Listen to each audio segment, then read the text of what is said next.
Ladies and gentlemen, welcome to the third day of your cult initiation for ILEADUSA.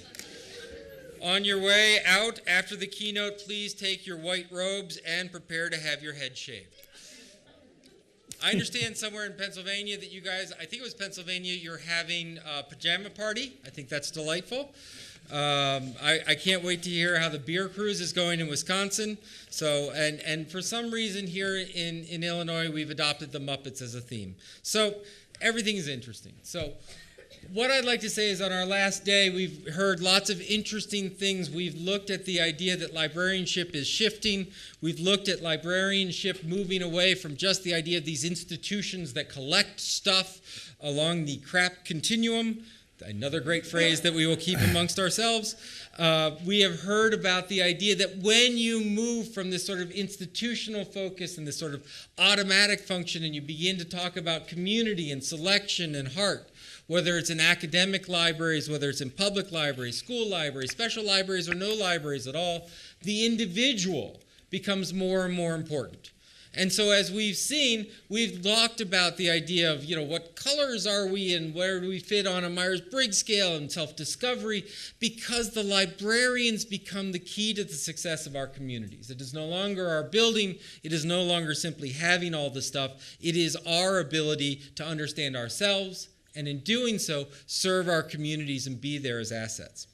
Today we're continuing that conversation, and so today we have with us David Bendekovic. David B. I'm sorry. We've known each other forever, and we never call ourselves by our last name. Well, my mother couldn't pronounce it either. That's right. So, and with someone with Lankus, I should be particularly aware of these things. But president of the BA David Company, an organizational and leadership development firm specializing in helping librarians achieve success. It's really amazing. I think Andy pointed out that on their instructor call, every time we've had David on the phone, he's been in a different location, and I believe normally near food. So, they serve alcohol there. We saw each other 2 weeks ago in Toronto, and now we're, it's good Lord. I don't think he has a home, but in a good way. So I'm going to shut up, and we're going to hear about the idea of great people make great librarians and continue this theme. So please welcome David B. Thank you, sir. Yeah, David and I are both we're both in Syracuse, and I have to drive all the way to Toronto just to see the man. Right? And that was a great session that we had up in Toronto. Thank you for coming. You're almost down to the end of the end of the beginning of your ILEADUSA experience for the next 9 months. And I am really honored and feel privileged to be a part of that. Before I get started, what I want to ask you to do is a little participation is to go to the paper that you picked up on the way in. In that packet of papers is a personal action planner, and I developed this thing about 14 years ago, and I use it a lot because it keeps people on track and it allows you to write down key thoughts. As opposed to going to a conference and then leaving and going, what the heck just happened to me? If you open it up, if you open the action planner, it's 11 by 7 piece of paper, and you'll see in the middle there's a red box. And in that box it says your objective for attending ILEADUSA 2015. I'd ask you to just take a minute, because this is yours, you're going to take it home with you. Write down a brief sentence, a couple words. What was your objective for coming to this session? Not this session, to ILEADUSA this year and getting involved with the 9-month program. Yes, sir. Good, sir. Would you inform the rest of these great United States that we will be sending this and we'll make this available to the rest of the world? Okay. Or not to the rest of the world, but to the rest of the ILEADers. Well, most of the world has it now. Yes. Here we go. And if there are people in Pennsylvania and Wisconsin and all these other states, you're familiar with this, and we will get all this to you. Yep. And also copies of the slides, however we want to disseminate that. Magic will be there. Okay, technology, right? So while we were having that little side conversation, did you write down your objective for being here with us this week? Yes. Okay. The rest of the 60 minutes or so is divided into 4 segments, about 15 minutes apiece. They're represented on each side of this action planner. And I just want to warn you, at the end of the 15-minute segments, I'm going to stop and ask you to take a second, write down the most important idea you took away from that segment. So at the end of this hour, you're going to have 4 key thoughts, And then if you read the action planner, it instructs you at the end, in the middle where it has the big numbers, to take some time and write down a specific action step that will bridge each one of your key thoughts into your objective for being here today, or this week, and the next 9 months of your life. Okay? So that's the whole idea behind that. Now, as Secretary of State said last night, and David's talked about it on Tuesday, and we've heard this thread running through this conference all week, and it's about leadership and it's about technology, and taking technology and utilizing technology to better serve our communities, our institutions, our universities, and schools. So you would think a guy with my long career in technology, I got into technology in 1975, before a lot of people were born. I came out of college and went, David, I heard that in Toronto the other day. I was laughing, I was sitting there, and you said, you know, I didn't plan to be a professor. I wanted to be an illustrator. When I got out of high school, I went to art school for 2 years. I wanted to be an artist. Now, my dad's a steelworker from Pittsburgh, Pennsylvania, and he's going, you want to be a what? So I changed that up 2 years later, ended up going in 75 into AT&T, into technology, went into engineering, spent my entire career there. I've started tech companies, bought tech companies, sold tech companies. And then in 2011, I shifted gears again, and here I am. So with that background, you'd think I'd be up here talking about technology, but I'm not, because I'm a people person. And I'm here to talk about people. Specifically, I'm here to talk about the people that are making up this program, because you are the current and future leaders of our libraries. And you are very important people. These are some of the pictures that were being taken Monday and Tuesday here at the Illinois session. And it's about people. Never forget, when you leave this conference this week, that I don't care if you're in the education business, if you're in the hotel business, the restaurant business, the retail business, or the library business, you are in the people business. And everyone's laughing at their pictures up there. You know what? I grabbed them off of Facebook. They're all over the world. So there you go. So we're here to talk about people, and that's what I've done for the last 10 years. And 10 years ago, when I ended up owning a technology company in the library world, I made a decision to commit the rest of my professional life to helping librarians better serve your communities. And I do that through professional development. In 2011, I got together with Ian Singer, the publisher from Library Journal, and we formed a partnership and created a program called Lead the Change, professional development for today's librarian. And I haven't been home since. 4 years, 2 countries, 69 cities and regions. I've invited and asked 134 of my friends to join me as guest speakers as I've traveled around the country, providing professional development sessions. David was with us in Chicago, right? And then I came to your library, that's right, and we did an all-staff day training on your last day there, I think it was, when you moved to a different position. You know, and I will tell you, as I'm thinking about this, those 134 guest facilitators, they are industry leaders. They're Library Journal Librarians of the Year. They're directors from Libraries of the Year. They're movers and shakers. They're all types of great people. And I was looking at, I'm getting emails over the last several days. And out of the other states that are joining us today, we've taken that program to 7 of those states. And I am sure that some of these people are sitting in ILEADUSA sessions in these states. In Wisconsin, Lauren Damon Moore joined me as a guest facilitator, Brian Simmons. In Pennsylvania, Stacy Aldridge, Mary Frances Cooper, Siobhan Rearton, Mary Garm. I know Mary Garm is in Pennsylvania right now because I got an email from her the other day, and she was tweeting this morning. In New York, Rebecca Smith Aldridge, I know, is a mentor and instructor out there and is with us today. Sue Considine, I don't know if Sue's there, but I wouldn't doubt it. Patty Utero. In Ohio, Allison Circle, Heidi Daniel, Pat Lazinski, Haley Rich. And then in South Carolina, Melanie Huggins, who I'll bet is at the South Carolina session if she's not too busy. Todd Stevens. And then finally in Utah, I know Peter Bromberg is out at the Utah session, and John Spears is a mentor. I'm getting emails from them. Jim Cooper was also a guest facilitator. And then when I came to Illinois, I've been to Illinois twice. Ann Hughes joined me, Carol Meadow, and Brian Bannon. So all those great people. And I always talk about people. Technology is there as a tool to help us serve people.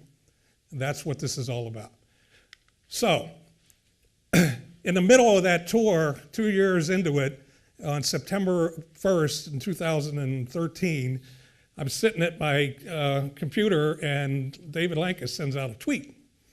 And it was simply a line from a Paul Simon song. And it said, "Nothing is different, but everything's changed." And when I saw that, I said, wow, that's a pretty cool line. So I got in Google, I typed in the line, I typed in Paul Simon, up pops the lyrics of that song. And I looked at some of the lines, and it goes and it says, "Once upon a time there was an ocean, but now it's a mountain range. Something unstoppable set into motion. Nothing is different, but everything's changed." And when I saw those last two lines, I said, wow, that is what's going on in libraries over the last 3,000 years, and that's what's going on today.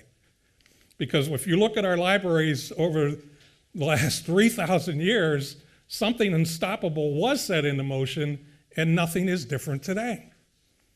Right? If you go back to the library in Alexandria, and that middle picture, that black and white picture, that's Elmsworth Public Library right outside of Chicago in 1942. That's the children's reading room.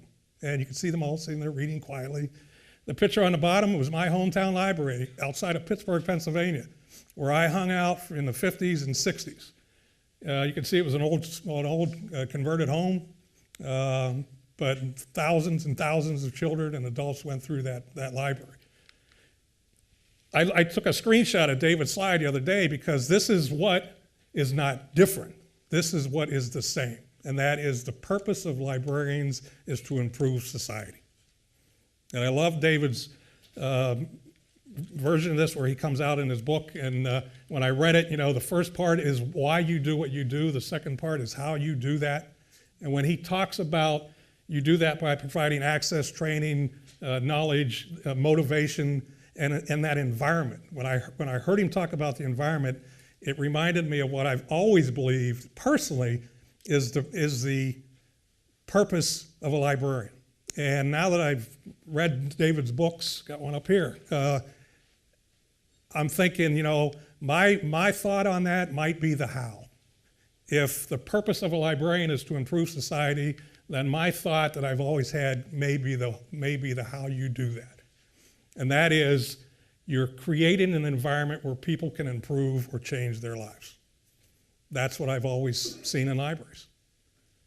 Creating an environment, and now both physically and virtually, where people can change their own lives. Very different. Gina Millsap at the Kansas session that I did stood up in front of a group of people and said, you know what, as a director, the ALA promo thing of libraries change lives, once again, you all heard this over and over again, libraries don't change anything. It's the librarians. And Gina got up and said, I'm the director. And that's kind of daunting to me as the director because I don't change anybody's life. My job is to create an environment where people can come and improve and change their own lives. And that's what you do every day. As we travel around the country, you can see how things have changed because everything has changed. That picture there is that children's reading room in Elmsworth Public Library today. And look at the difference. People 42 quietly reading books. That place, you can imagine what's going on there. People laughing, screaming, having a ball. The guy in the front there, in the front left with the yellow sleeve, he's actually on a unicycle, entertaining those children. If you look at the top left color slide there, it came out of Elmsworth. Those are kids, 3 kids together, either tearing apart or hopefully building a PC, right? Helping each other, interacting with others, training each other, having a blast, learning. The middle slide came out of Anythink Library in Colorado, in an area that they called can't remember it. It's not the studio. I'll think of it. But there's a young guy in that room working on video clips, audio clips, video and audio production at the public library. The picture in the top right corner came out of Richland Library in South Carolina, in Columbia, South Carolina, at an area that they call their E-Ready Bar, where children are once again engaging with each other, learning, teaching each other with tablets, laptops, technology. All these things are available to them today. This is one of my favorites down in the bottom right corner. Guy's name's Jesse, 92-year-old guy. The woman sitting in front of him there in the yellow sweater is the librarian. She is teaching Jesse and demoing to Jesse, look at all the computer screens there in the library, how to create and maintain his own blog, which he wanted to do in memory of his loving wife of 64, 67 years, who had recently passed away. Creating environments where people can come physically or virtually and improve or change their own lives. That's what's going on today. Another thing that's changed for the better, and I know in the last 11 years that I've been involved with libraries, I've seen this go from 0 to 150 miles an hour, is our understanding of how people learn. Because in 1942 in Elmsworth Public Library and in 1960 in my library, we didn't know this. So we walked into that library, got the book that we needed, that tool that we needed to gain that information, to gain knowledge, and we quietly sat and read that book. Well, now we know that people learn in different ways. There's verbal learning, visual learning, and action learning. And what we retain, I've always been told, because of what I do for a living, that people remember 10% of what they read, 20% of what they hear, and 30% of what they see. And if you look at our libraries today, remember that picture of Elmsworth? In 1942, those kids quietly reading in the children's room. Reading those books, remember 10% of what we read. You go up there, look at the other pictures, Jesse, that 92-year-old guy down in Bexar County in Texas. That librarian, talking to him, training him, teaching him, showing him vivid color pictures on a computer screen, demoing technology to him. You go up that chain there, he'll remember 20% of what he hears, 30% of what the pictures he sees, 40% of the videos he looks at, 50% of the demo that she's doing. So retention rates are going up. And as you go up through that chain, that picture there is actually Fayetteville Free Library and David and our hometown library system in a makerspace where you have three people there teaching each other, working with each other. I don't know who's teaching who there. But they're working on building circuit boards in the public library. And the next one is the guy, again, up in the studio, actually doing work and building things, and the people at the top. So you can see as you teach, as you simulate, as you participate, what we remember, how we learn is greatly amplified. And that's how libraries have changed. That's why you're here. You've done all those things since Monday. And that's so much better than sitting down and reading the information and pulling out the knowledge. But at the end of the day, it won't be a great building or program or technology that makes a library succeed. It will be the great people that make great libraries. And that's what I wanted to talk to you about today. This picture here was a session that we did in Salt Lake City Public Library, an all-staff day session. I think it was a year and a half ago. Hello, John Spears. We broke them up in a room like this because we didn't have breakout rooms and to have breakout sessions. And I told them, just get into groups. Go into different areas, get into groups, and we gave them some exercises. You can see John Spears is sitting here, the director, down in the bottom left corner. You can see the side of his face with a group of about 10 people having conversations. I love this. This reminds me of a neoclassic painting because there's all these things going on all over the place. There you can look there, there's 4 people up here, little thing's not working, but look at all these different areas. You can see all these conversations going on in that session. And what do you notice about the people in that session? These are the librarians, library workers, library staff. They're all laughing, they're all smiling. They're having a great time, loving what they do, because they're in the people business and they love working with people. So what I'd like you to do now is to go to your action planner, open it up in the top left corner. First thing I'd like you to do is fix the typo where it says grate. It should say great people make great libraries. So before it drives me crazy for the rest of my life, just color out the E in great. But then take a minute, take a minute and just write down what was the most important idea or key thought you took away from that last 15 minutes.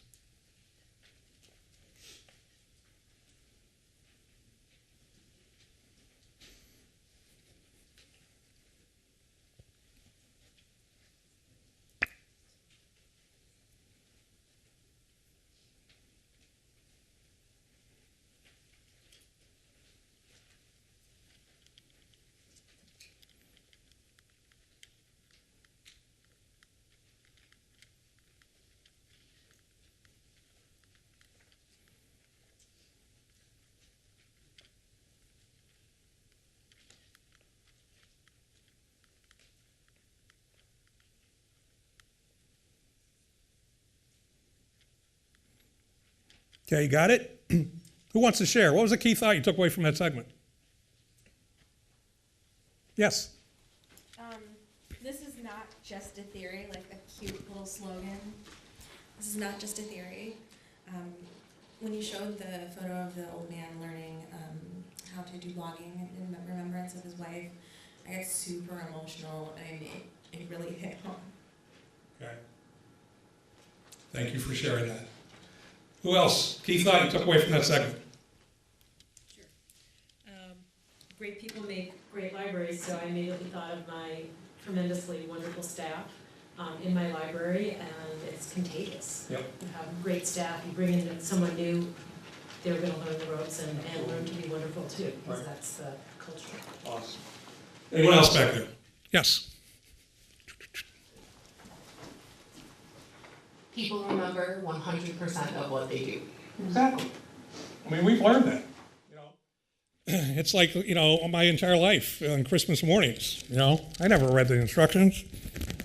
I just opened the box and started building toys. And at the end of the exercise, there were 20 bolts left over and screws, but no one got hurt.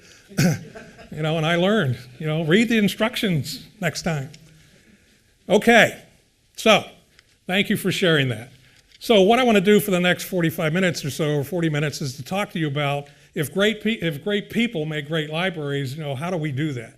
And what I've seen as I've traveled around the country for the last 10 years is that these people, you know yourself, grow yourself, and take your library with you. Because you don't need a title to be a leader. And I've preached that for 10 years as I've traveled around. And it starts with knowing yourself. David talked about, have you done values exercises? Have you done Myers-Briggs? Have you done all those things? If you haven't done them, take some time and do them. Because that's when it really gets interesting. When you have an understanding of why you do what you do, what's important to you. Anyone familiar with Simon Sinek? Yes. My man. Love the man. There was another person that I absolutely loved all through my life. He was a mentor. I sat with him in 1978, Peter Drucker. I was a disciple of Drucker. Drucker was one of those guys who changed my life. He really did in 78 when he asked me, what business are you in? And I told him, we're in the technology business. And he said, you're simply in the business of training and developing your people. That you can't deliver high quality service without trained and motivated people.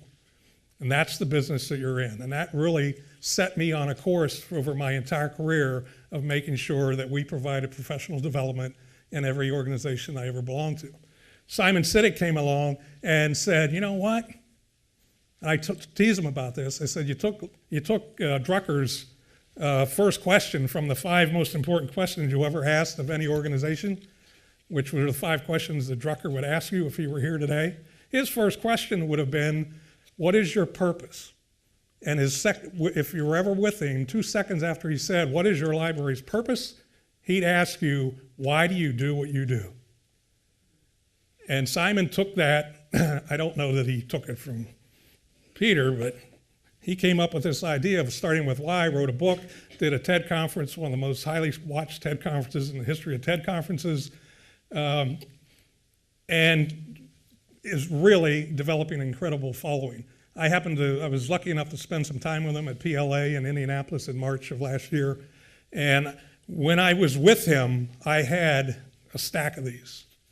Because what I've done way before I met that guy was to go around the country and ask people, write down why you do what you do. Not what you do, but why do you personally do what you do? Know yourself. So when I met him that day in Indianapolis, I had a bunch of this in my pocket, and I pulled them out and I threw them on the table. And I said, this is why librarians do what they do, since you're going to get up in 10 minutes and talk to about 350 of them. This is why they do what they do. And what you see on the screen up there are some of the comments that we received as we've traveled around the country, and I'm going to ask you to do this in a minute. You know, I've traveled around, I said, why do you personally do what you do? Why do you work at that library? You know, as Simon says, why do you get out of bed in the morning? Why should anyone care? And when we ask people, and you see these sticky notes all over the front of the stage here, and there's stacks of them on both sides, I have thousands of them. This is just a representation. Someone in a session like this said, why do I do what I do? Because I believe in helping people. That's why I do this. Someone said, I believe in a better future for our community. And you can see those represented up here to help people help themselves, to make a meaningful impact on people's lives. I mean, you can walk around and after the session and read some of these things. And they do, it really hits home as to why you really do what you do. To make lives better, to encourage lifelong learning, to make a difference in someone's life, to create opportunity, inspire learning. That's why people do what they do. I'll show you this quick 3-minute video of Simon. I apologize because, and I've told him about this, and I'm working with his people right now, but unfortunately he's written several successful books, and you have to go through publishers and handlers. And what I asked him to do at PLA was to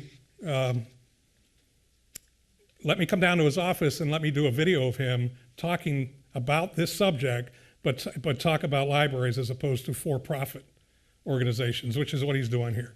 But I know everyone in this room doesn't care about that. I go to a lot of libraries, they really get mad when we start talking about for-profit examples. They're going, we're not Apple, we're a library. Expand your mind, listen to what other people are doing. And when you listen to this video, listen to what Simon is saying from a standpoint from the leadership standpoint. And when he uses this Apple example, as he always does, think about, apply that to your library. And if someone says, tell me about your library, well, let me tell you what we believe in. And this is how we do that. And oh, by the way, this is what we do. If you change that up, you'll change everything. And when you're going back and you're selling your projects and everything that you're working on, think about that. Come up with your little elevator speech. Tell me about your project. Well, let me tell you, my group at ILEADUSA, we believe that we can help our communities through tech, whatever it is. And the way we do that is by whatever you're doing, and then tell them what you're doing. So often, and I've worked with salespeople all my life, you ask salespeople, tell me about your organization, they run right into what they do, right? And then they'll always tell you how they do it better, faster, easier, to differentiate themselves from their competitor. And then, and as Simon says, then they expect you to buy off them. But listen to this, the great ones, the great people, always start with why we do what we do.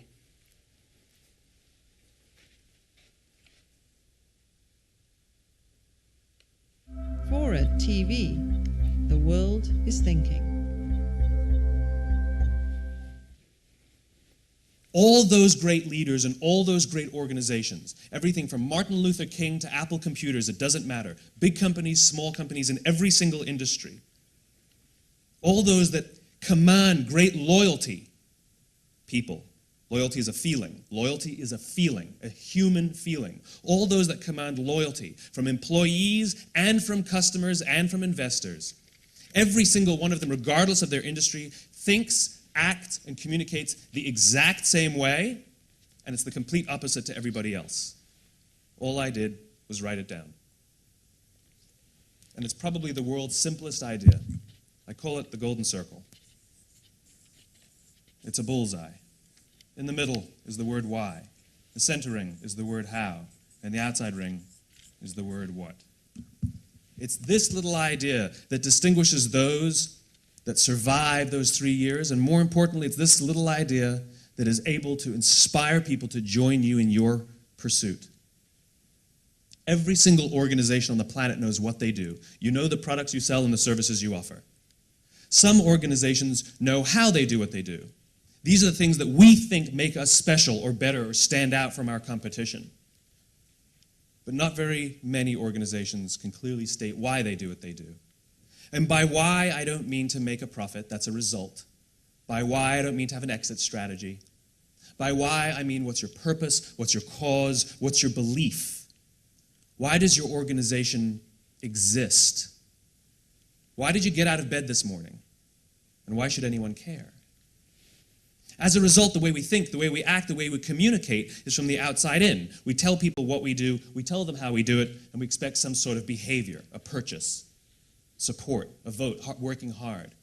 But all the inspired leaders, those with the capacity to inspire, every single one of them, regardless of their size, regardless of their industry, thinks, acts, and communicates from the inside out. They all start with why. I use Apple very frequently because they're easy to understand and we all get it. If Apple were like everyone else, a piece of communication from them would sound like this. We make great computers. They're beautifully designed, simple to use, and user-friendly. Want to buy one?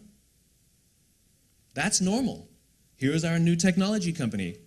We have these features and that features, and we're better than our competition in this way. We're simpler and have a better user interface. Choose us. This is normal. Here's our law firm. We have all the best lawyers. We went to all the best schools. We win all of our cases. Choose us. This is the norm. But all the inspiring leaders and all the inspiring organizations do it differently. This is how Apple actually does it. They start here. Everything we do, they say, we believe in challenging the status quo. We believe in thinking differently. The way we challenge the status quo is by making our products beautifully designed, simple to use, and user-friendly. We just happen to make great computers. Want to buy one? Totally different, right? It feels different. You want to join me in this pursuit, not because my computers are better, but because you believe what I believe. Okay. Make sense? Think about that when you're out talking about the projects and the things that you're working on today. When you present those, when you go back to your libraries.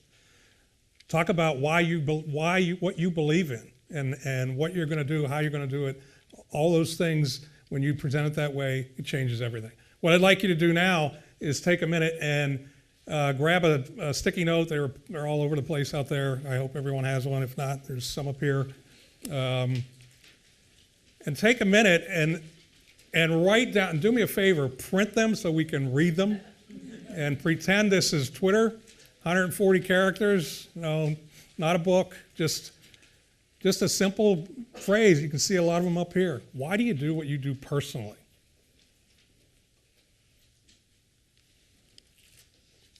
And when you get them, it might be kind of nice for you to stretch your legs right now. If you want to get up, what I think would really be cool, we did this in Wisconsin, at the Hello Wisconsin, when I did the pre-conference at their annual conference in November. Either give them to a friend of yours or somebody, grab all the sticky notes, come up here and stick them to this podium so that we can, after the session, we can come up and take a look at them. And if you have a minute later, read why people in this room do what they do. It's very motivating. There's a lot of passion, a lot of great reasons why you're here. And if you're finished, anybody wants to hand them to me, I'll put them up here for you. Got it? Stick them anywhere you want to stick them.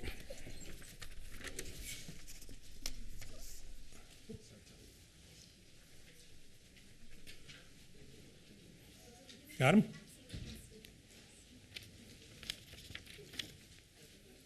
Thank you.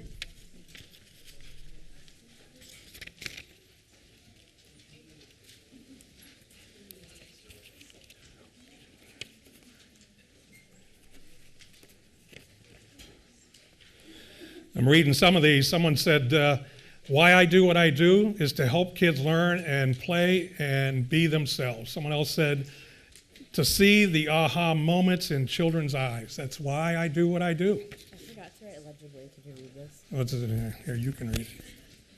I want to provide technology and information and access to those who might not otherwise have it. Very good. That's why you get out of bed every morning. That's why if somebody should care.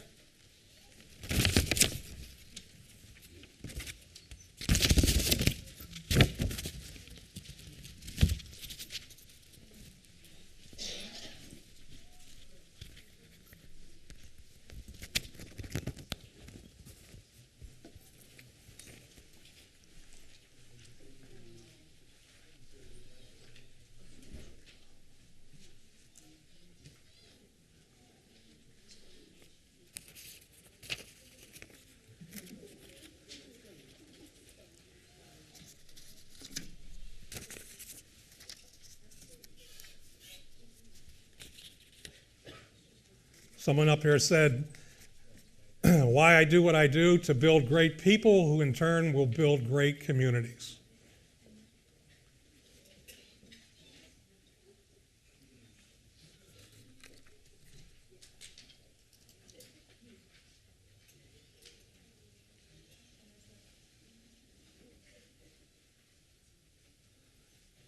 Okay, we got them?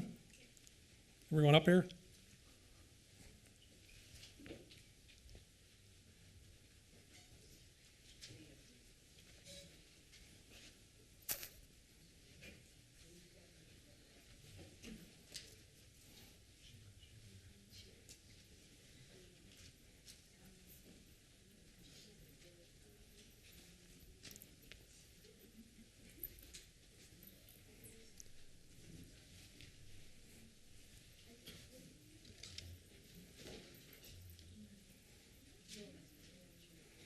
Okay, thank you for sharing that with everyone. They'll be up here. We're going to leave them up for a while today, as long until they tell me to get them out of here. But take a minute and walk around and look at what makes people do what you do, because it's a noble profession that you've chosen to be in. This is another thing things that I love is Mark Twain said the two most important days of your life are the day you were born and the day you find out why. And that is such a true statement. Right? 2002, I had one of those aha moments of, why I was born. And it was to get out and help people and give back for all the great things that other people did for me throughout my entire life. Okay, what I'd like you to do now is go to that action planner. Bottom right corner, or left corner, key thought number 2, know yourself.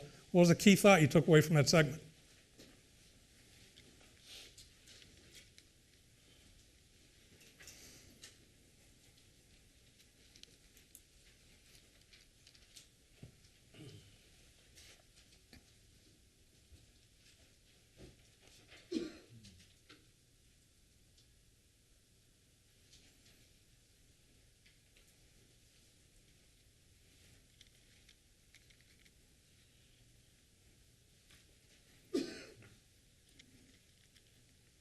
Anyone want to share your key thought? David. Start with why. Start with why. It changes everything. For years and years, people get up and in the morning you go out and start and work and focus on what? I got to get up and what? What am I doing? I got to keep going. What am I doing? How am I doing? When you get to that point where when you flip that around and sit down and have a conversation with yourself and say, why am I getting up every morning? Why am I doing this? What's important to me? My kids, my family, honesty, integrity, all those values, exercises that we go through, they're important. A lot of people that I work with laugh at that and say, that's soft stuff. We don't need that. Show me the money. Where's the results? But great, great people that work in this area will always. I remember Tim Brown from IDEO. He said, I go in and we help people with their problems, and these leaders of these organizations immediately want to say, we did the mission thing, we did the values thing, we don't care about that. Tell us what we have to do to fix this thing. And he said, you have to go back and talk about, understand why you do what you do as an organization so that you can convince other people to support you. If you don't do that, it's never going to work. Anyone else? Key thought. Okay, start with why. So you go to the next piece here, and that is grow yourself. One of the most effective things you can do to continue to grow is always be learning. And you're in a learning environment. That's what you do, create environments where people can come and change and improve their own lives. You're in the middle of it. You're leading it. This is really hard. Don't worry about this. I don't expect you to read that. But this is, I wanted to show you this. We did in your packet. You have blow-up copies of these slides. I'm pretty excited about this. This was some research that I did last part of last year and January of this year. And part of that research was to go out and survey 650 library journal movers and shakers. The mover and shaker program started in 2002, so there's about 12, 13 years of people out there, 650 of them. And we put together, I wanted to know, as we go into 2015, helping librarians with their careers and professional development, what are the competencies that are necessary in the job you currently hold that lead to your success in that position. So we sent out, very simple survey that was part of this. First thing we asked, this was interesting down at the bottom. First thing we asked was, what position did you hold when you were named a mover and shaker back in 2002, 3, 4, 5, whatever? And you can see the responses we came back, 14% of them said they held an executive or director position. 34% said they were in a supervisory management position, and 52% of them were staff people. You don't need a title to be a leader. You don't need a title to be a mover and shaker. And we've seen that over the years. Then we asked them, well, what's your current position in 2015, in January of 2015? 34% of the people said that they're in an executive director position. 38% supervisory management, 28% staff. So what we think is going on here is these people are progressing through their career. From staff positions, entry positions, staff, moving up into supervisory management, moving up to leading libraries and library systems. The other thing we asked them was, what type of library do you work in? 25% were said academic, 67% public, 8% school. So we had that, and we wanted to look at that. Once we got, and the reason we asked them to tell us what their current position is, because once we did that, we filtered it out, and I took all these staff responses and put them in one bucket, all the supervisor managers put them in the other, all the directors put them in the other. And then I went back and focused on how many people were in staff positions here today? Supervisor manager? Directors? Okay. I started with staff, saying, okay, this is an entry level, you come into the library in a staff position. And we gave them a list of 20 competencies, and we asked them to choose the top 5 that have the greatest impact on their success in the position they currently hold. And then what I did when I took that and I broke it into the top 5, the top 10, and then 15 and 20. And then I color-coded the staff responses so that I could follow them through these 3 groups to see, okay, these were important at a staff position. If you moved to a supervisor or manager, what happened? Where'd they go? Did they drop down? Did they go up? Did they stay the same? Our thinking here is that if we can identify these, we can help library workers, library staff, degreed, non-degreed, and show them what's important today and what do you need to work on from a professional development standpoint to prepare for your job tomorrow, as opposed to getting that job and then going, hey, I better work on developing a strategic perspective because when that happens, it's usually too late. So that's how this whole thing flows, and I'm going to walk you through this.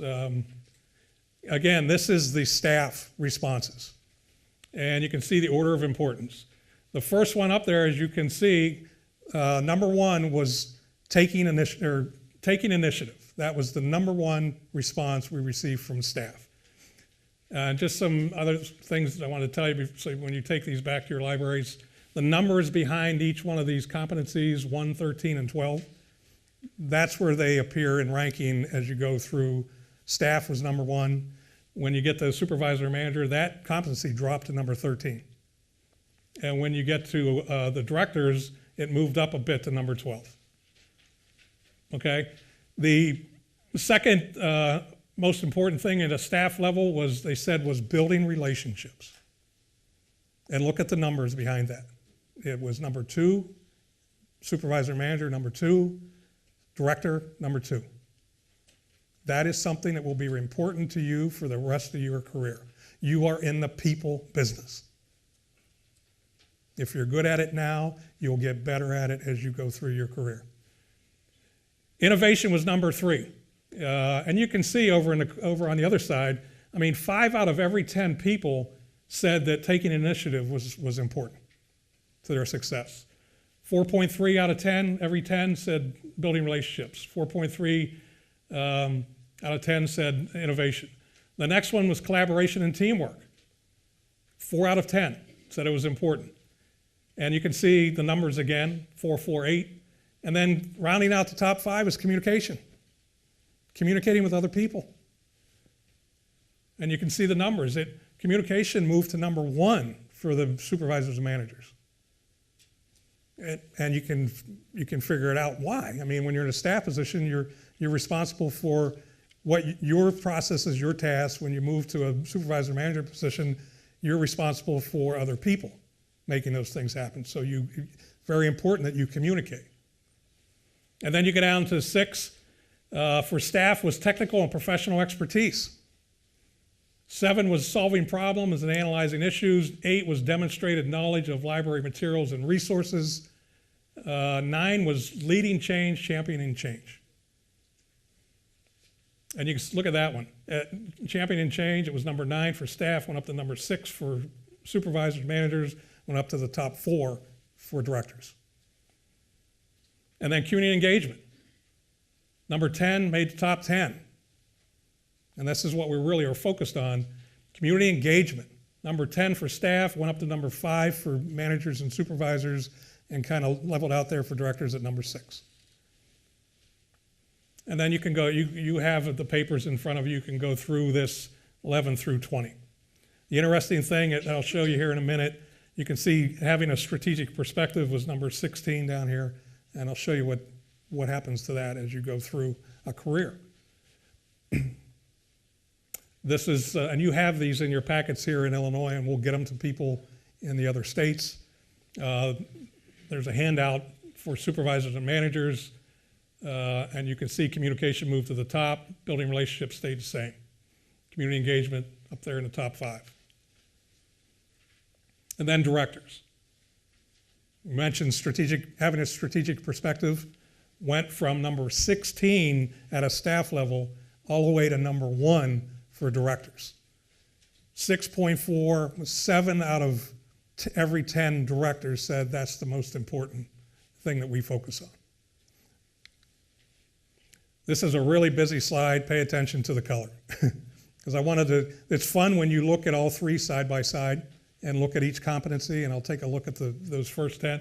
Taking initiative goes from number 1 to number 13 to number 12. So it drops down, and that's okay because it's being replaced by other things. And there's a reason for those things. Building relationships, again, if that's one of the most important things for you today in a staff position, it will remain one of the most important things as you move through organizations because you're in the people business. Innovating in the position that you're in went from 3 to 7 back up to 5. So it's very important in every group in the top 10. Collaboration and teamwork. You're in the people business.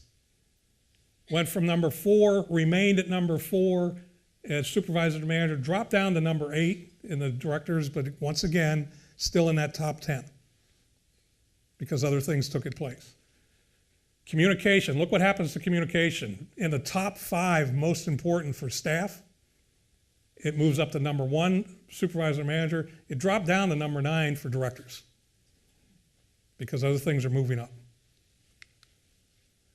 And then technical profession and professional expertise went from 6 to 10 to 13 because you're going from focusing on tasks to focusing on people and strategy. Solving problems, analyzing issues, 7, 8, 11. Knowledge of library materials and resources went from number 8 to number 16 to number 17.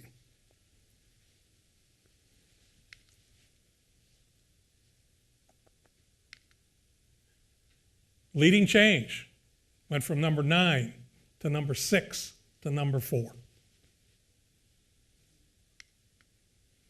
And community engagement went from number 10 up to number 5 and leveled out at number 6 for directors. So if you look at those top 10 and see where they went, you can see as staff moved into management and supervisory positions, 2 dropped out of the top 10. That was taking initiative and knowledge of library materials and resources, and they were replaced by other things, like building relationships and inspiring and motivating other people. That's what took their place, and developing others. Makes sense, right? Because now you're responsible for other people, and it's important that you focus on those things. And then when you get over to the directors, those 2 dropped out, and 2 additionals dropped out. So solving problems, analyzing issues dropped down out of the top 10, and technical and professional expertise dropped out of that top 10. And you can see, as we mentioned earlier, strategic perspective went up all the way up to from number, where is it over here? From number 16 to number 14, all the way up to number 1 in that group.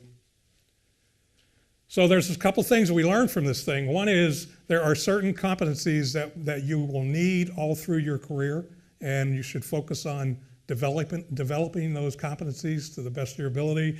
The number one, and I look at the numbers behind the items up there, and I look for ones that are present all the way across, and I look for ones that go up. Like building relationships is number 2 all the way across the board. There's another one up there. Communication went from 5 to 1, and then still up in the top 10. Those are all very important things that you want to continue to work on as you progress through your career. And the last thing I'll tell you about this, a learning experience, is while you're focusing and developing those competencies, you might want to get involved and find coaches and read books, read materials, whatever you can do to really focus on these 4 that dropped out of the top or were not present in that initial top 10. And I really take it in, it's really 3 things. One is that strategic perspective that went from 16 to 14 to number 1, right? Expand your view of things and work on that and prepare for the next job ahead of you. The second one was demonstrating high integrity and honesty. Went from number 18 to 15 to 7. Very simple. Be honest, have integrity, do what you say you're going to do, and work on that. And then I grouped these others to get the others together. You can see inspiring and motivating other people went from number 12 to number 3 and stayed at number 3. Very important. You say, how do I do that? And the other was developing other people. Went from 17 to 9 to 10. You say, how do I do that? In a staff position. You inspire people, you motivate people, you develop the people around you by being a leader in the position you're in today, by the words that come out of your mouth and the actions you take. You don't need a title to be a leader. Okay, so I wanted to share that with you. I thought it was very interesting as you look at your careers, and if you have something in front of you, you can sit down and think about what do I need to do to get to that next level and prepare for that next job ahead of me. So I'd ask you to take your action planner in the top right corner. It says key thought, grow yourself. What was a key thought you took away from that segment?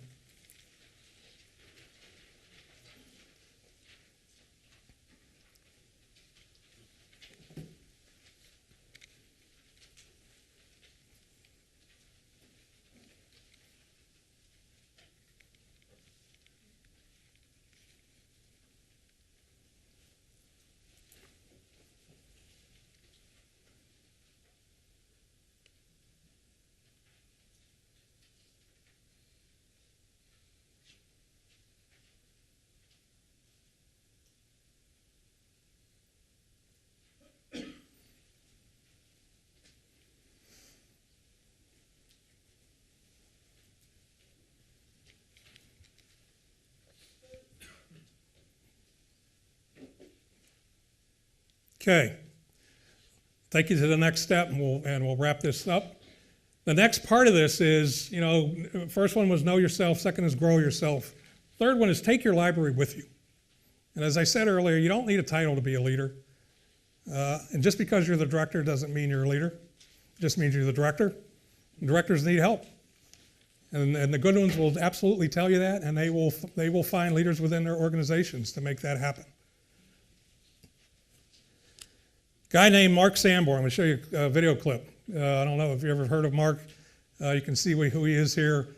And being a scuba diver, motorcycle ride, all those things, cancer survivor. He's an author, speaker. He wrote several books. One was The Fred Factor when I first met him. It's a book on customer service. It's actually a story about his postal delivery person and the great service that that person provided. And he was just amazed by, how he could do that by just delivering mail. The other book he wrote, and I think I'm one of the only people who ever bought it, and he'll talk about that in the video clip, is you don't need a title to be a leader. Listen to what Mark has to say about leading in organizations.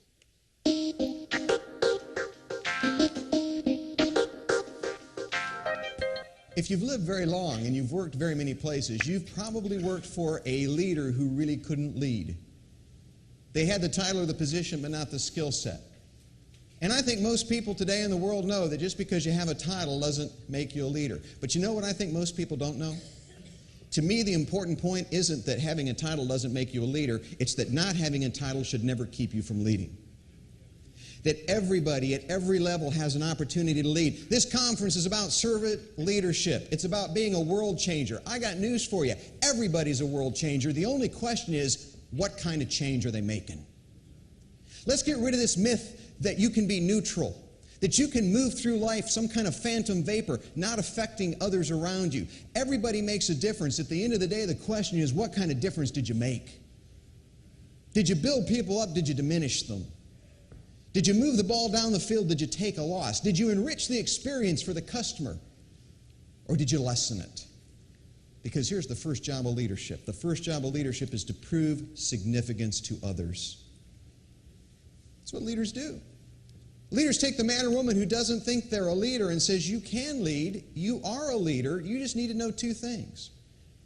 It's what I base my work on. Number one, when is it appropriate to lead? Because people don't want to overstep their bounds. See, most of you in the room today are what I call big L leaders. You have titles. You've been charged with leading. It's what you do. But I think we need to pay attention to the little L leaders. Those are the people without titles. See, I did something from a marketing standpoint that was absolutely brilliant. I wrote a book for people who would never go into a bookstore looking for it. Because you know who my target market was? The man or woman that says, I don't necessarily want to move into management, but I want to make a difference, a positive difference. I want to do more to impact my organization than I'm already doing, and regrettably, they're not buying leadership books. By the way, the other great irony is most of my audiences are leaders. So if I ever republish the book, we're going to change the subtitle. You don't need a title to be a leader. But if you have a title, it won't mess you up if you do it right. I don't want you to think I've got anything against titles. I just think they're highly overrated. And what we need to do as leaders is we need to invite others into leadership. Problems are too big. Can't do it alone. I don't care how enlightened, how skilled you are as a leader. You cannot do it alone. Right? Smart leaders know that. The great ones know that. I remember Sue Considine. I don't know if you're up there, Sue, or wherever you're at out there in cyberspace, but she was at a session with us and she said, my job changed when I finally figured out it's not my job to come up with all the great ideas. It's my job to create an environment where great ideas can happen. And let the people get involved and let the people come up with those great ideas, which typically they do. So, when we talked about in the beginning personally with you, we said it starts with knowing yourself, growing yourself, taking your library with you. So when we talk about taking your library with you, it starts with knowing the library, knowing the community, the organization, the university, the school, the special library that you're serving, right? Identify, understand, clarify your values, your purpose, your vision, and how you believe as a team you can make a difference. If you have, and I'm sure the people in this room your libraries have these things in place. If not, you ought to go back and have a conversation about it. And use me as an excuse. Take your action plan back and go, hey, we were at ILEADUSA and they were talking about starting with why and what's our purpose here and defining that and what do we believe in as a group. Let me show you what we did down in Palm Beach County in Florida. The director, John Callahan, said, we're a good library, but we don't have those things in place. We're a county department, and we did a strategic plan every 5 years. The county sends us a form, we fill it out. It's the same strategic plan they use for ordering gravel and cement and asphalt for the county. We have to follow that damn plan. And the reason is so it looks like the same as Parks and Rec and every other department. They put it in a binder. No one ever looks at it again for 5 years. He said, but I know we can be a great library. I'd like you to come out and work with our staff. So I went out, worked with 200 of them over 2 days. I started with, why do you do what you do? They didn't have it. I got all 200 of them in a room over a 2-day period, went through this similar exercise. I use sticky notes like everyone else does now to avoid groupthink so that some dominant person doesn't stand up in the beginning and says, well, I believe in this. And everybody else goes, that's what I believe in. This way, we asked those people, we gave them an exercise, you've all gone through them, we gave them 50 values for libraries, and I said, what does this team believe in? And what do you value as important things, as a valued way of life in this organization? And every one of them wrote down, we got them, started with 50, got them down to 10, got them down to 4. Every one of them personally wrote them down, printed them on sticky notes, and then I had them hang up on walls around. At the end of the day, at the end of that, I took all 200 of them. I went back to my hotel room that night, got an adult beverage and my laptop with a spreadsheet, and I started typing those responses down the left side of that spreadsheet. And when I got to one, when I started to get duplicates, I just simply put an X behind it. I went back in the next day, we got all 200 staff people together, and we showed them the results, and there's that spreadsheet. And you can see from visually that the yellow values that were listed by staff, you can see how all the X's behind it. So it was very easy that when we got with them the next morning and we said, you know what, providing outstanding public service was the #1 most important thing named out of all the 200 people in this organization. The second thing was access and fair and equal access. And don't get caught up in their values because, people say, well, I don't know about equal, it should be fair, but it should be. There are 900 or 9,500 public libraries in the United States. They're all different. This is what's important to these people. The third one came in, it was community. Was very important to these people, and finally, lifelong learning.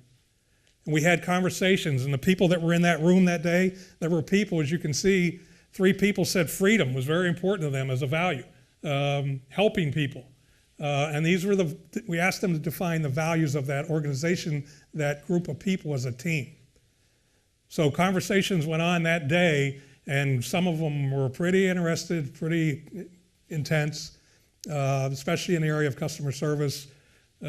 People said, if we're going to provide customer service, we should provide outstanding public service, not just customer service. We want it to be outstanding and memorable. And this allowed that team to work together and challenge people going forward. If someone was having a bad day and wasn't providing a high level of customer service, their buddy, their colleague could go, you okay? Because, you just ripped the person's head off and maybe you got to take a break or whatever. And they had fun with it. And it changed everything. And this was 2013. In 2014, the Florida Library Association recognized Palm Beach County as their 2014 Library of the Year. I've done this in organizations all over the United States for 30 years. It changes everything. I've done it with tech companies. Went in, there was a tech company in the library world was ready to go out of business. And I went in to the CEO and said, what do you believe in? What's your values? What's your purpose? What's your mission? We don't have a mission. Our mission is survive. And that's what they were doing. They were really good at it. But that's all they were doing, was surviving. And I said, how do you see your future? What's your vision? Didn't have it. So I said, you don't have a sales problem. You don't have a people problem. You have a leadership problem. 44 months later, Marshall Breeding came out with his perception survey, the technology survey, and in 2007, that tech company was rated by its perception of its customers the best company in the industry, with the best product in the industry, with the best service in the industry, with the most loyal customers. Held on to that till 2011, and I left. But changes everything, as they saw in Palm Beach County. The other part of that is, why do you do what you do? Fayetteville Public Library in Arkansas, they said, we believe in strengthening our community and empowering our citizens through free and public access to knowledge. If that's what they believe in, then they need to communicate that so people know what's going on. And isn't it interesting that part of that statement of purpose is focused on strengthening their community and empowering their citizens? It's not about protecting the building and taking care of, make sure we got a job 5 years from now. This is what we believe in. We looked at Skinny Atlas Public Library in New York. Beautiful little town, one of the tip of the Finger Lakes up there in our hometown area. They said that what in the end they want to be remembered for was inspiring learning, enriching lives, and connecting our community. You know, you can agree with that statement of purpose or not. That's theirs. That's what floats their boat. That's what they charge behind. And isn't it funny that they talk about enriching lives and connecting that community? Is that something like their vision statement? This is their mission statement. Their mission statement. Right. It's why they do what they do. It's their reason for being. It's what in the end they want to be remembered for. And as Peter Drucker taught us for years, it's simply your statement of purpose. It should not describe means. It's just a very simple statement of purpose of why you do what you do. King County, statement of purpose, they said, we believe in providing free, open, and equal access to ideas and information, there it is again, to all members of the community. You're in a people business. Knew that was going to happen. The Seattle Public Library said, we believe in bringing people, information, and ideas together, there it is again, to enrich lives and build community. Remember that you are not only a librarian or a library worker or a library staff person, you are a community member. You're one of them. Right? That's the beauty of it. And then finally, I remember rolling this out to 300 staff people at the Carnegie Library, Pittsburgh, when we rolled out their strategic plan to the staff. and their statement of purpose is to engage our community in literacy and learning. That's why they do what they do. The next part of this is grow your library, grow your community. You know, in January this year, there were reports coming out, great reports, one from the Aspen Institute, the Rising to the Challenge, Re-envisioning Public Libraries. If you haven't read it, it's a great report.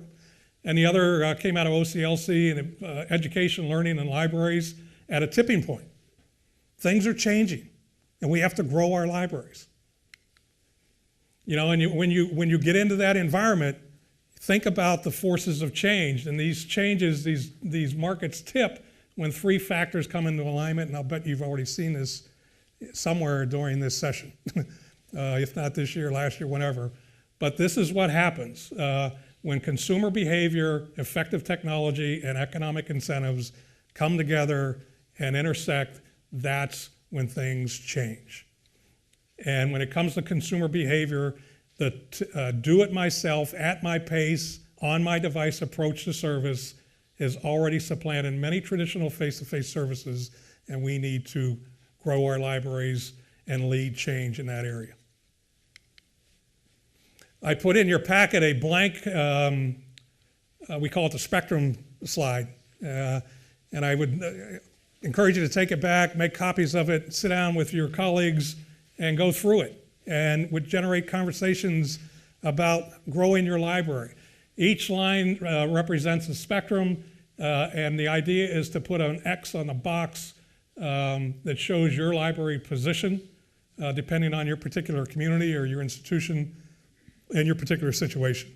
We did this particular example, I did this with attendees from the 2013 Pennsylvania Library Association's Academy for Leadership Studies. The people in that room that day, you look at the first line. 20% of them said that on one end of that spectrum, it says we're focused on a library-centric institution. And on the other end of that spectrum, we're focusing on a community-centric institution. And 20% of the people in that room that day said that they are still, working on that, moving across that spectrum, and they're still focused somewhat on the library and internally. Well, but 80% of the people said they are moving across that spectrum to a community-centric institution, which is where we want to go. I'm not going to go through every one of these because of time, but you can see how it's going on. The next one was working as a place primarily for the housing of collections and moving across that spectrum to a place for people engagement. 7% said they're still moving across. 93% said that they are there as places for people engagement because you're in the people business. So when you go back, go through each one of these lines and do it with colleagues back at your library and see where you end up. We also did it for academics, and we actually did, this particular one was with 4 academics, and we color-coded it, since there were only 4 of them, to show where they landed on those spectrums. When you're looking at change and doing all these things, keep these things in mind, and that is community-driven innovation, which I'm sure you've talked about while you're here. There's a great book up here by Aaron Schmidt, Useful, Usable, and Desirable. Anything that you do, answer those questions, right? Is it desirable, is it useful, and is it easy to use? Very simple. Is it desirable? Is it useful? Is it usable? In Arizona, they have nurses in all of their 23 branches now at Pima County Public Library System. Does that work in your system, in your library? Maybe not. Doesn't matter. They're focused on their community, what their community needs, making it useful. It's something they really need, and making it easy to use. 2014 Best Small Library in America. The director there, Amy Dotson, said that a lot of libraries are there for the community, but here in Bayfield, the community built that library. They have a living library, 17,000 square feet of outdoor space featuring a 24-bed community garden. In that community, there's a demand for it. It's useful and it's usable, easy to use. They also have tech petting zoos for people of all ages. First one I ever saw, they have a balance and movement area outside for people. Don't know that works everywhere. They're focused on their community. While you're doing all this, and I'll end it right here, familiar with George Carlin? Yeah. I love this line because when we get into strategic planning and working with libraries and librarians, we always tell people when you walk into those meetings, focus on vuja de, not deja vu. And it was a line that George Carlin dreamed up in one of his wonderful moments. It's like a 15-second clip. Listen to what he says about vuja de.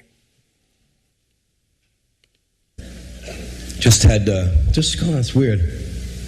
Just had that little feeling. You ever get that funny little, that kind of feeling, that vuja de? Not deja vu, this is vuja de. This is the strange feeling that somehow none of this has ever happened before. And then it's gone, That's what you want to do. Think like a kid before your brain got all mixed up with all of these life experiences that we dump in there and our preconceived notions that we built up over the years. It's one of the hardest things to do, but when you go in there and you're looking at growing your library and leading your library in the future, focus on vuja de, not deja vu. I'll end it with that. If you go to your action planner in the bottom right corner, it says take your library with you. Write down a key thought you took away from that segment. When you get back to wherever you're going, when you have a quiet time, look at those 4 key thoughts. Come up with one action step for each one of those key thoughts that'll bridge your key thoughts to your objective for being here and being involved with ILEADUSA. Thank you very much. Appreciate your time.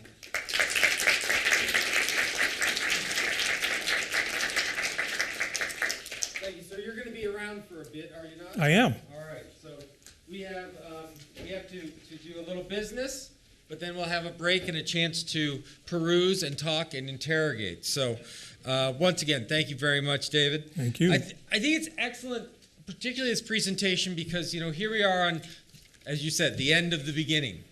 And I think what's amazing is you have to really understand that we'd love to say that we do a lot of planning, but it's not like we shared all our slides ahead of time, and yet the consistent message is happening. People, communities, being active, being out there, making a change, knowing the why, being around the why personally, and then being the why within that community. And so it's a fantastic message. Also, a little bit of a warning, though, which is, I tell this of my first year graduate students when they come into library school and they're all there and they're all in the fall and they're excited and they're going to start being librarians, and then it comes to the first break. And so for Thanksgiving break, they usually go home. Even as graduate students, they go home, and I say, do something interesting. Go into your libraries. And you might find out that you have very different eyes when you walk into those institutions, because you sort of now started to see what's behind the scenes, and you've sort of started seeing multiple libraries and perspectives, and they usually have very different reactions to that library. And it will be interesting as you folks head back if that begins to happen. I mean, you still have jobs and you've been there a long time, but try and use these as a way of just sort of changing your vision a little bit. Look at that library and see where you fit on those spectrums. Before I dismiss our state partners, I want to make a few things. First of all, I want to thank the North Dakota contingent for taking over the media, and Mary Saucy for talking about ILEADUSA. Good job, North Dakota.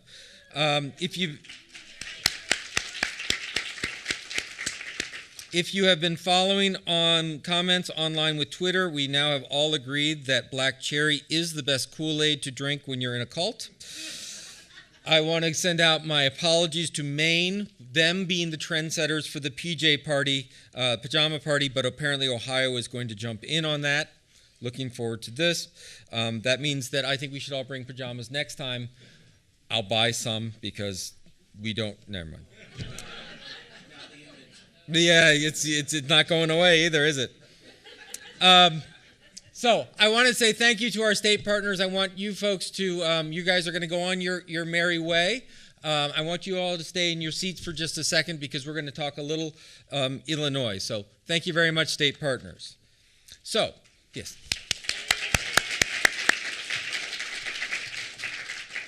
I want to do a little bit more synthesis because this is my last chance to get at you. And I know we have a break, and we'll come back at 11:30 to start the videos. But I wanted to talk a little bit about yesterday because you've seen there's some interesting moments, right? Things that sort of have a different feel. And we have to admit that yesterday we had a visit from the Secretary of State, and it had a very different feel than probably the rest of it.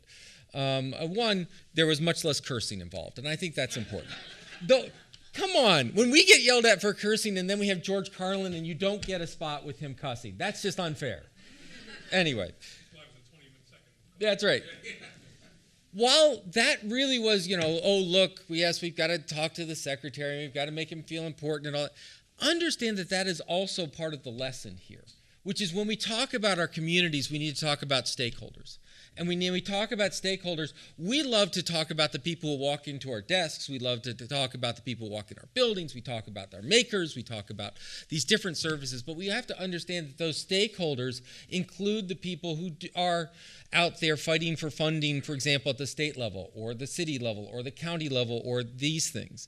And so even this is a bit of modeling going on. And so while it's great that the secretary comes and we can let the secretary know we think he's important and demonstrate that he thinks you're important, there's also the nature that when we're thinking about this, we have to think about how do we fit this within an organizational confines. When you go back, hopefully with those slightly different eyes and slightly different views, it's going to be really easy. And in Syracuse, believe it or not, we do call it the Dave Lankus technique, which is if you want to do something different, blame it on Dave, right?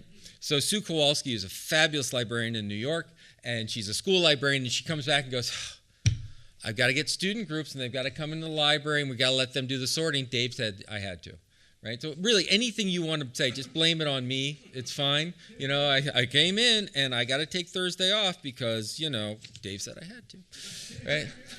But this idea of how do we build that community engagement? Because not everyone's been here and having this experience, and not everyone's heard it. And we know that even in your lives that we're bringing a relatively select crew for you to see, right? We're not inviting the whole spectrum of the library world. We're really bringing a point of view in here that we're trying to push. And we have to understand how to fit that in. So I just wanted to talk a little, just that little bit about what was about yesterday. Yes, partly that was to say thank you to the secretary, partly was to give you access to the secretary, but part of that is to demonstrate that we understand that you guys live in settings with boards and with settings with those people who say that's not a library program, it wasn't in the library, and we need to talk about, and we'll in the next intersession, in the next sessions, begin to talk about the sort of change agent roles and the guerrilla tactics we have to take on. So, a little bit of synthesis. And I don't know if there was something else that you wanted to add on that, but I thank you all very much for participating in that. It's important that the State Library gets its support, shows its support, and you should hear that as the secretary sort of huddled with the staff, I was overhearing, and he said something like, they better not mess with our library fund, my library funding. I love my library funding. That's an important modifier. We like that modifier. So anyway, thank you all. So we've got, can we do a 10-minute break instead of a 5-minute break? We'll come back at 11:35. Come take a look at these wonderful stickers. Thanks again, David, and thank you all very much.